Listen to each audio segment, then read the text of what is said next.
appreciate your time as well. If you'd like to start off with a statement, that would be great, and then we'll go to questions.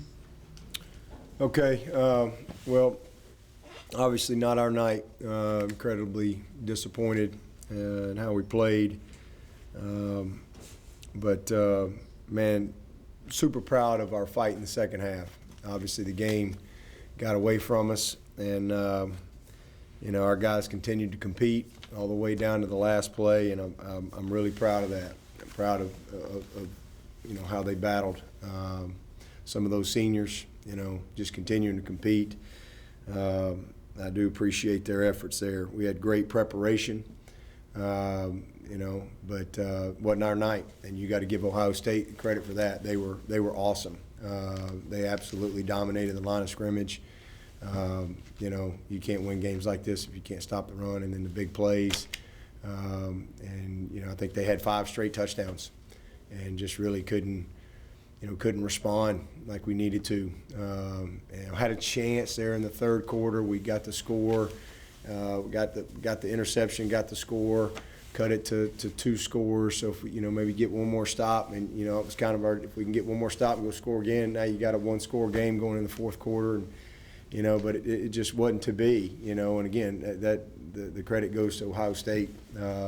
They just absolutely dominated the game. And you got to give them credit for that. They were the better team, and they earned it. But very disappointed, certainly in how we performed. Not what any of us expected. But again, congratulations to Ohio State. But on a positive note, I will say this, we win and lose as a team around here, and we'll grow from it. It's a hurting locker room in there. That's a hurting locker room. We haven't lost many games around here in a long time, but this one hurt, and this was an opportunity to go play for a national championship, and we didn't get it done, but. I tell you what, it's a special group of people in that room. These guys, nothing about that scoreboard changes how I feel about this team and about the people involved in this team, our staff, our players. Their leadership, their commitment, their sacrifice this year has been incredible. We're 10-2. A lot of people didn't think we would even play, and we've been through a lot. We're 10-2, and 10+ win seasons in a row, and we've been to 6 of these playoffs in a row, and this one didn't go our way. But you got to have a chance to get here, and these guys fought their tails off. These seniors went undefeated at home, first time ever in school history. They won 51 games in 4 years. Just a great group of people. We had the most graduates, the most 3.0s that we've ever had. This semester we had 74 guys make a 3.0. This is a team full of great young people, great character, great heart, and nothing about the scoreboard changes that. We're all disappointed, really hurt for our fans. Again, this is not what we envisioned, but all you can do is give Ohio State credit because they just flat out played a great football game, and we got off to a good start, scored I think 2 out of the first 3 drives there, but we just couldn't quite sustain it, and then they went on a run. I think it was 5 straight touchdowns, and we just got in a hole, and then when we had a chance in the third quarter, just couldn't respond. But congratulations to Ryan and Ohio State, and again, I thought their team, Justin Fields was awesome. His toughness, his grit, just a great competitor. And but I tell you what, man, Trevor Lawrence. I know we didn't win the game, but you saw everything you need to know about that guy tonight. He wanted to play to the last second and give it everything he has, and that's just who he is as a person. And so Cornell Powell, man, what a year he had. So many positives that we'll process. This one's going to hurt for a little while, but. When we step back and we reset and get ready to start back over. This was a special year, a great football team, a great group of people, and I'm really, really proud of them. So with that, I'll take your questions. All right, Dennis Dodd, you're up. Go ahead and unmute. Dabo, do you think your coach's poll ballot had anything to do with their motivation? And either way, do you regret not ranking them 11th, but just the way you explained it? No, I don't regret any of that. And, you know, the polls have nothing to do with motivation. Both teams were highly motivated to play. And listen, they're a great team. As I said, you know, that had nothing to do with Ohio State. I said they were good enough to beat us, good enough to win the whole dang thing. But I didn't think anybody that didn't play at least 9 games, in my poll, that I wasn't going to put them in the top 10. So I wasn't going to change that just because there was a chance we could play them. So I don't have any regret about that. The only thing I regret is, you know, I obviously didn't do a good enough job getting my team ready. But I don't regret anything about that at all. All right, Josh Needleman. Hey, Dabo. I know you've been asked some variation of this before, but now that Trevor and Travis' experience are both probably over, what's the legacy that they both left here? No, unbelievable, man. I mean, just it was a very painful moment in there, hugging both of them, and just telling them how much I love them, how much I appreciate them, and both those guys just laid it on the line tonight. I mean, they absolutely laid it on the line, not just tonight, but, you know, their whole careers. And it's just been an unbelievable journey. I'm just so thankful that I got a chance to coach those guys and be a part of their journey.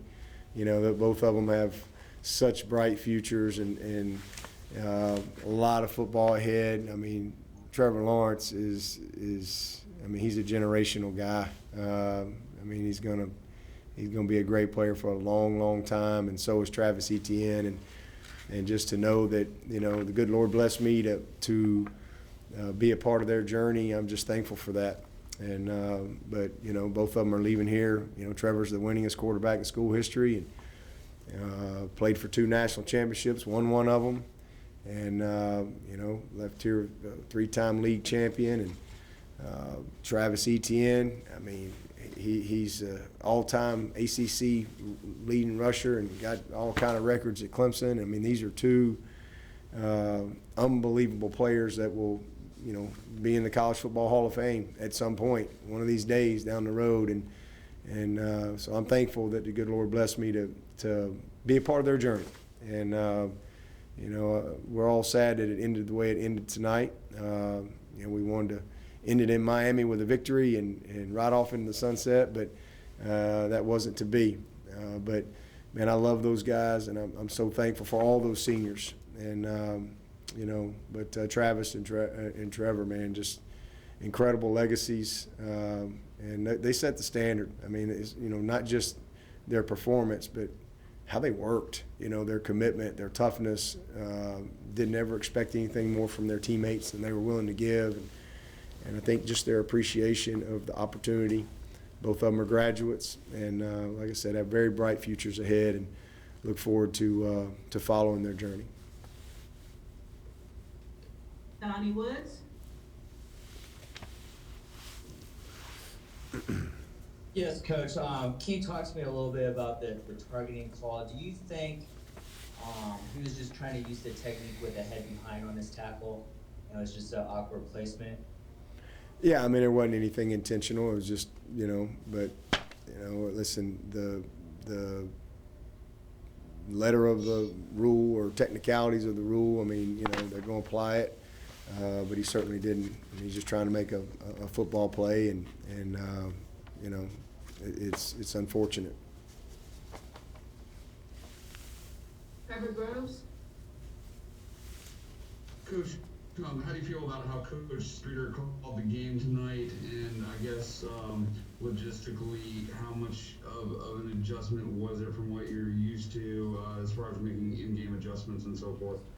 Yeah, it was similar. The biggest thing was we couldn't really get consistency in rhythm as far as just like, you know, like I said, they had 5 straight touchdown drives. You know, normally we get stops and you know, there was just We got out of the gate pretty good.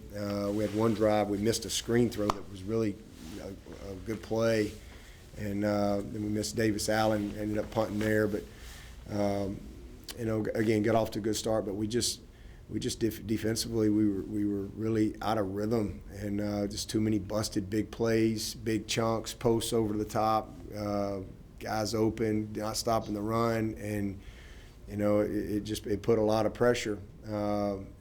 Again, 5 straight touchdowns, and we weren't able to respond like we needed to offensively. But Street did a great job. He really did. I mean, he did a nice job. I mean, we just got in a hole. And in games like this, that's not the position you want to be in. So, thought that we'd be in a little bit more of a balanced game there, but it just got away. And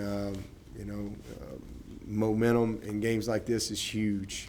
It is huge. Just like our national championship game a couple years ago out there in California, we weren't that much better than Alabama. The momentum, the big plays, the next thing you know, it gets rolling. And it was a similar situation. I've been on both sides of it. Tonight we were on the wrong side. But again, our guys kept competing. We kept battling. We did better in the second half, but just too little, too late. And but Street did a great job. Okay, David Hale?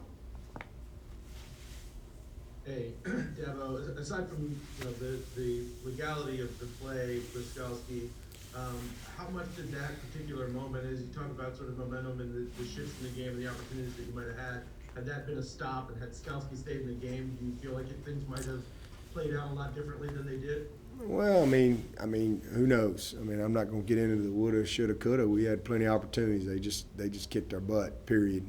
But he's one of your best players. I mean, it's like losing Trevor Lawrence. I mean, it was a tough play, and just we didn't get. It was a tough break because, like I said, you get the stop, and now it's a automatic first down, and inside the 5 or wherever it was, and you get the touchdown. So it was a critical moment. For sure, but losing him was a big loss for us. But that's like I said, nothing we can do about it. We gotta respond, and we didn't get it done. And Douglas Maris? Dabo, you've been in situations where you're playing a team that beat you the year before, and now you're playing them again on a big stage, or whether it's underdog or perceived slights, just the motivation that goes into a game like this. I know everybody wants to win, and you said that this week, but how does that factor in a game like this? Does it, or how did it maybe factor into this game? Well, I mean, certainly they're motivated. They're in the playoffs, and we had a tough game with them last year. We've beaten them 3 in a row, and they got this one. And I mean, all you can do is give them credit. I mean, they earned it. They just went out and played an unbelievable game. And so I mean, both teams were motivated. Like I said, I mean, I've been doing this a long time. We had great preparation. I mean, tremendous focus and preparation. But like I said, we didn't play well. And again, get in the game, and all of a sudden, a couple things, the momentum, and we didn't quite get it turned. We never could get it turned, and we were very just inconsistent, and just didn't do some of the very basic things that you have to do to win games like this. And again, you got to give them credit for that. But we'll learn from it. We'll grow from it. This is. Again, it hurts, but we had a heck of a year. We had a great year. To go 10-2 in this environment that we all just navigated in 2020, in a year where, again, a lot of people didn't think we would even play, and these kids have been going 23 weeks straight. 23 weeks straight, and it's been an unbelievably committed team, and rare to see that type of discipline, in sacrifice with a group of young people and all the things they had to give up. I mean, it's been.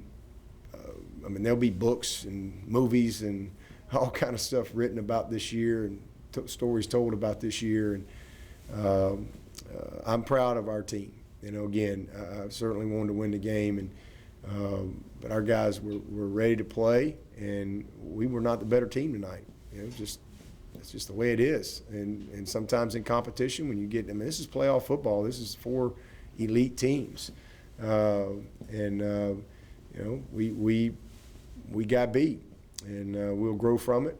We'll get better.